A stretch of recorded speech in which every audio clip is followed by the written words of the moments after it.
I'm not very tall. I'm not very big in size. I'm kind of petite. Not everybody's gonna understand. So yeah, we'll be alright. We'll be okay at the end of the day. So yeah, thanks for having yourself.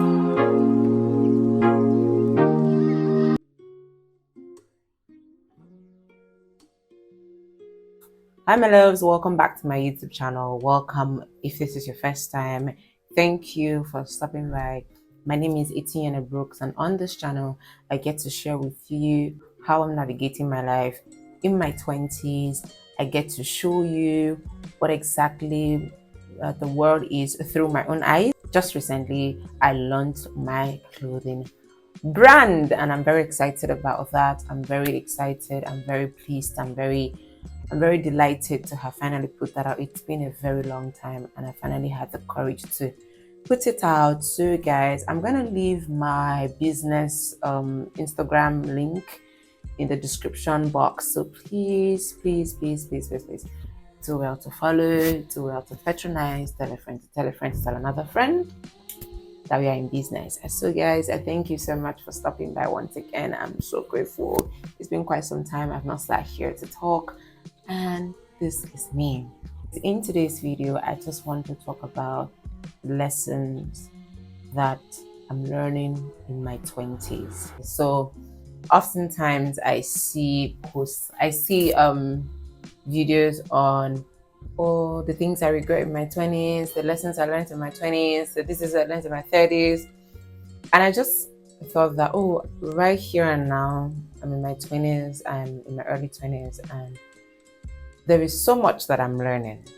There's so much that I'm trying to learn. I'm trying to, because I feel like I've lived long enough to have, a lot of experiences that have, shaped my life, the way I think, the way I behave, the way that I see life in general. And I just want to share with you what these lessons are. And if you're in your 20s, it's like you're having a topsy-turvy, or you're having a very not so pleasant experience sometimes, I just think you should watch this video to the very end, because I'm pretty sure that at the end of this video, you will no longer feel like you're alone. You no longer feel like you're doing life alone. You no longer feel like, everybody is up there and you're just here and not sure if you're ever even going to get here, let alone get in there, So guys, yeah, let's get right into the video. So one of the lessons I'm learning in my 20s, I'm just gonna say these things as they come, because I didn't really plan to talk about this.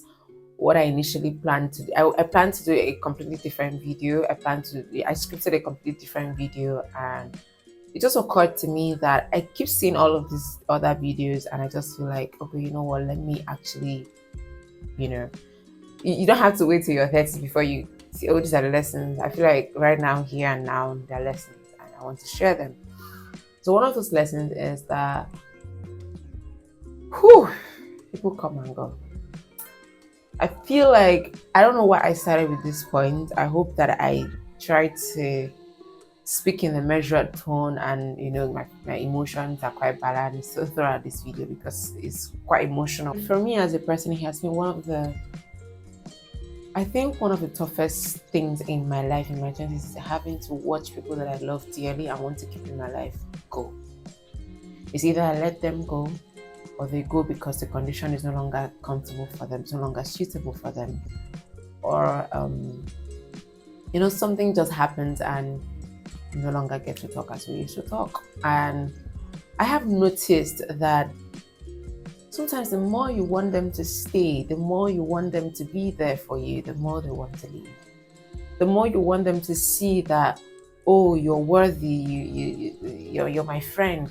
At the end of the day, you realize that you're fighting alone. There are so many people in my life that I wanted to keep for the long haul. Wanted to keep them in my life, wanted them to stay, but they didn't stay.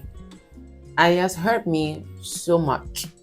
And I feel like in my 20s, the one thing that I am learning so much is that I have to let certain things go.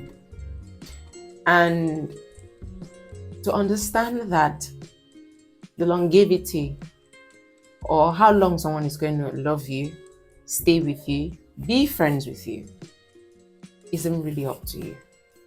Like, you can love me today and tomorrow it's just not the same anymore, and it's really not up to me. And that is not to say that I'm absolving myself of everything that may have gone wrong or anything that, no, that's not true. But the truth is, you cannot fight alone.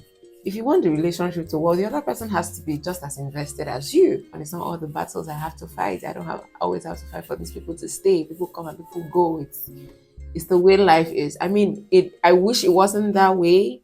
To be honest, I wish it wasn't that way. I wish things didn't go the way it went. I mean, there are sometimes I sit back and I wonder if there's something I could have done differently. And there's sometimes I wonder if they even liked me. And sometimes I wonder if we're even supposed to be friends. I wonder what is teaching. You know, there's this I don't know. I feel like being an adult, especially in your 20s, it's like every single thing is like a lesson. It's like a lesson. And I get tired, to be honest. But I guess it is what it is. I just feel like it's part of life for me to understand that the more I am willing to let go, the more I don't know, the more things are going to come to me easy. You know, I have to be willing to let certain things go, and I think that's like a lesson for me in my 20s right now. My second point is being a nice person isn't automatically going to make people nice to you in return. And I experience this almost every day in my life. From bus conductors to boat drivers to food vendors to handymen. My being nice is usually a ticket, a gateway, an avenue for people to be mean to me, because I feel like they can walk over this person. Oh, she's nice, she's quiet. I live with a neighbor who is very troublesome, extremely troublesome, and I tried to ignore him for like an entire year, but you know, I just couldn't any longer. And I realized that he sees me as this very little girl. I'm not very tall. I'm not very big in size. I'm kind of petite. He sees me as this very small person. And here I am thinking that, oh, if I'm just quiet enough, if I'm just nice enough, if I'm just, you know, if I just behave meek and gentle, everything is just going to go smoothly. No, it doesn't work like that. It doesn't work like that. There are situations where silence helps. There are situations where, you know, you just have to shut up and you just have to be meek. You just have to be gentle. You just have to be a nice person. You don't have to be grumpy looking. You don't have to be harsh, and you don't have to behave like, oh, you're the only one something is happening to. No, you don't have to behave like that. But there are other situations where you just have to stand up and talk. And I guess this is one of the lessons I'm learning in my 20s, how to, you know, pick my battles and pick the time to say certain things and to do certain things, because it looks like the time I'm supposed to keep quiet is always the time I'm talking, and the time I'm talking is the time I'm supposed to keep quiet, if you get what I mean. So I feel like I'm trying to find that balance right now in my 20s. And if you're in my shoes, if you're going through this, trust me, you're not alone. Don't worry, we'll both get there. Another thing I am learning in my 20s is that social media, oh my goodness, I don't know how to say this, but whew, social media is a lot. And as much as you look up to social media to draw inspiration, it can sometimes dampen our spirit. It can sometimes make us feel like we're not doing enough. And it happens to me every single time. Oftentimes when I go on social media, I feel sad, and I've been feeling that way for the past month. And this is an era where social media is a thing. Earning money through social media is a thing. And the kind of life I want to live, God, I want to live a very comfortable life. I want to live a life that is very good, where I don't have to think so much about money. And when I go on social media and I see these things, I just feel sad in my spirit. I feel like, oh my goodness, what am I doing? Am I not doing enough? What's going on? But hey, I've also learned from a few things that I have also seen, and from a few things that I've also, you know, experienced, that my reality and theirs is not the same. And I'm doing myself a disservice if I sit here and brood over how my life isn't good in comparison with their own life. It's unfair to myself. I don't think God is even happy with it, because it's borderline ungrateful. Because to be honest, if we sit back and think about how God has come through for us, we realize that we had You're getting there, like you're literally getting there. It might seem late, it might seem, but we are getting there. Sometimes I see people say, oh, they wish they enjoyed their 20s. I don't want to be that person. I'm quite introverted. I stay at home most of the time. Like I'm very reclusive, and I don't know if it's because I don't always have as much money to spend outside, or if this is just who I am. Because even when I was in school, the only time I really got to go out was on solo dates. Like I just go on my own on a Monday morning if I don't have classes on that day, and I go to the cinema and I watch film. And that's because I just want to be on my own. I don't want to be around people. I used to be that person. I never went for any nights, and they used to call it night, any departmental night, faculty night, anything, pageantry night. I never went for anything when I was in uni. And I can see that in my adult life. I don't go out. I stay indoors. I feel sad for not, keeping up. But then again, deep within me, a part of me just wants to be in bed. So I don't know what that is about, but that fear is there. And I worry. But I'm learning that worrying is not really going to change anything if I don't do something about it. If I don't try to put myself out there, even if I'm going to still be going out on a solo date, it's not such a bad idea. I have to just go out. I don't want to spend my 20s lying down in my bed. I don't want to ever be in my 40s and remember that my 20s were just me struggling and trying to meet up with bills, trying to, living from paycheck to paycheck and wondering if anything significant is going to happen in my life. I have to step out and do something. Like I have to be very deliberate about it. I don't have to just give in to what my body wants to do or what my body feels like doing on that particular day. I have to go out. And that's what I'm learning, and I'm trying my best. I'm trying to, draw up a budget and include taking care of myself, which includes taking myself out, because of course I take care of myself, but it's just indoors. I want to just go out, see people, meet people. I think one other point, I think this would be my last point. I actually have a lot more to say, but I think I'm really getting it in my emotions and I need to take a break. I need to, stay off camera. Not everyone will understand me, and that is okay.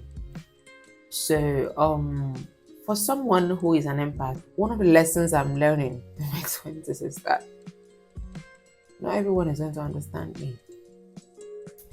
And as sad as that is, it is fine. Honestly, it is okay. I don't have to over-explain myself, which is something I'm trying so hard to stop doing. I don't have to explain. I don't have to over-explain myself. I don't have to overcompensate. I don't have to try. And because some people don't understand you, because some people have not met themselves as deep as you've met yourself. Some people choose not to understand you. Like some people are just hard-headed. Some people are just tough. Some people are just difficult. And truth is, sometimes you can also be difficult. Sometimes I'm the difficult one, yeah. But like some people who choose never to understand you, it's like they have decided in their spirit that no matter how you are going to explain this thing, they will never understand you. And any attempt to over-explain, you become a nag. You become dramatic. You become all of those things that you don't like to hear about yourself. And so I think I'm learning that it is okay for people not to understand me. I don't understand everybody myself, even though I try, and I would love people to try for me as well. But some people are not willing to try, and it's not about you. It's less about you. It is less about you, and it has more to do with them. I mean, try as much as possible to be accommodating, try as much as possible to be nice, kind, and all of those good things, and have all of those good virtues. But it's not a guarantee that you're going to find someone that's always going to be on your side. Like, it's not going to happen. And I've also been with people, I've also met people whom I wanted to understand me so much, but they didn't understand me. They don't want to see me. They don't want to hear me. It's like they are deaf to my worries. They are deaf to my explanations. They are deaf to anything that has to do with me. And I have realized that it's not about me. Somebody who loves you, somebody who cares about you would seek to understand you. And that's not to say that you won't owe certain people an explanation to behaviors that are foreign to them. Of course you do, but at the end of the day, it is okay to be misunderstood. Not everybody's going to understand you. So yeah, this brings me to the end of my video today. Thank you for listening. If you listen to the end, thank you so much for listening. Thank you for sticking by, and please don't fail to subscribe. Don't fail to like, comment, and share to your friends and family. We're growing a community, guys, so it would mean a lot to me if you do that. Thank you so much, guys. Have a lovely day. Bye.